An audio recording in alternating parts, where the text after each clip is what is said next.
Dear students, this is Dr. Muhammad Tuhami speaking to you.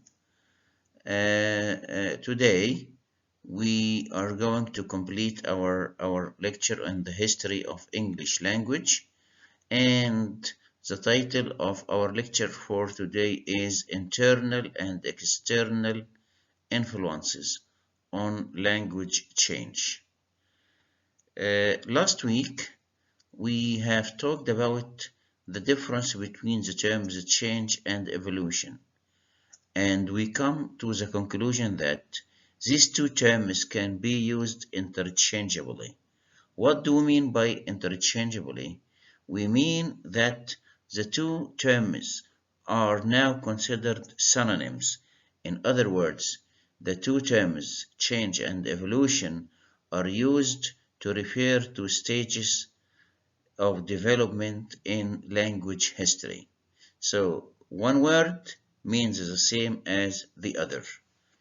Also, languages change in response to two kinds of influences. These influences can be internal and external.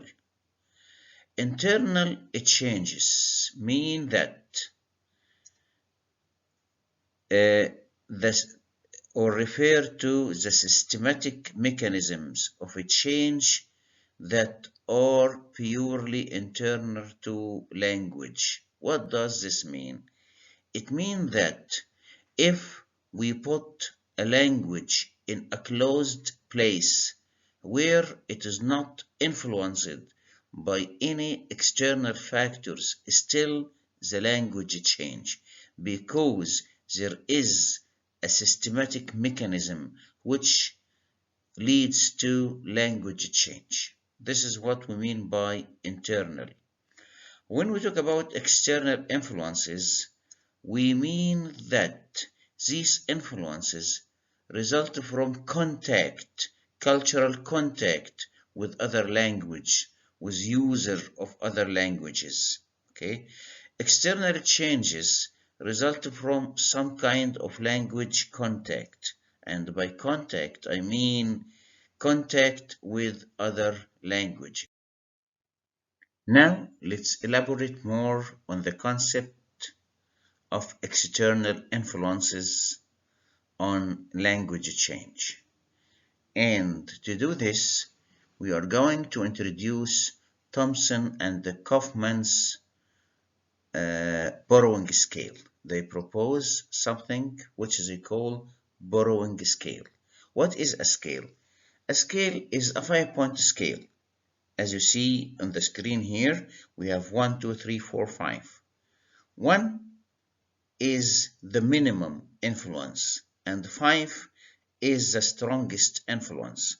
So if we consider the borrowing scale as moving from the minimum to the maximum, okay, so the minimum when we stop at 1 and the maximum when we stop at 5.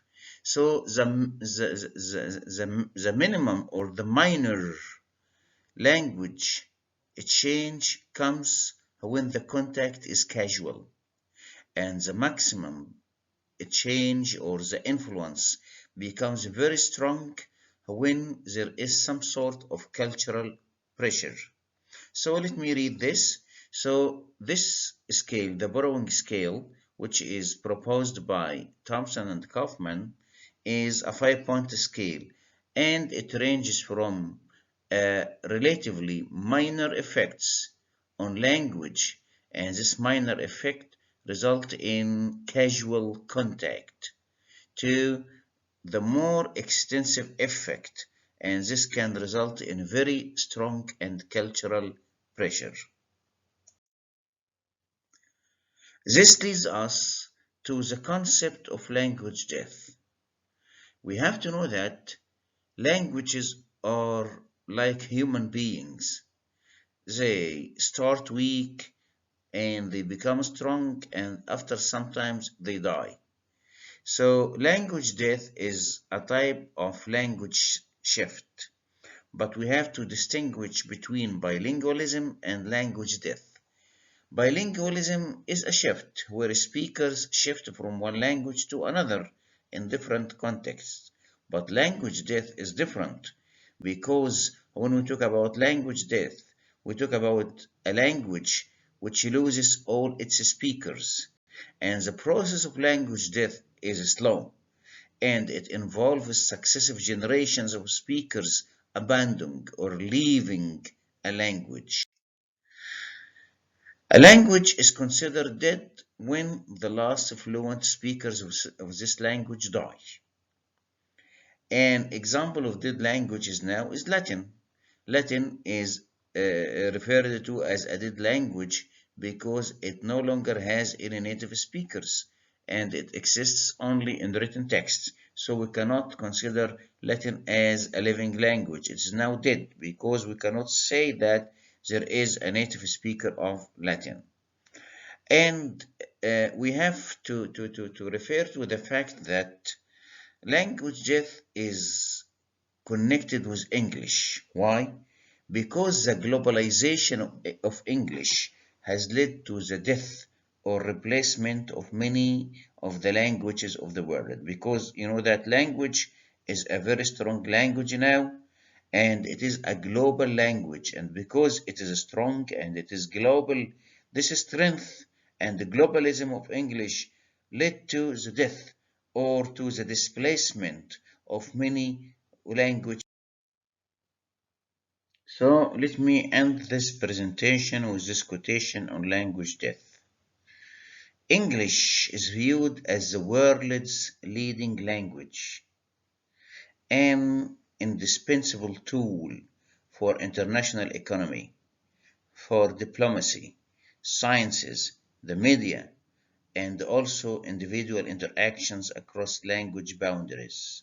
However, it is also regarded as a killer language. It is responsible for the extinction of a number of local languages and dialects and cultures around the globe. What does this mean? It means that because English is a world language, it is the world's lingua franca, it is responsible for the death of many languages and cultures all over the world. Thank you.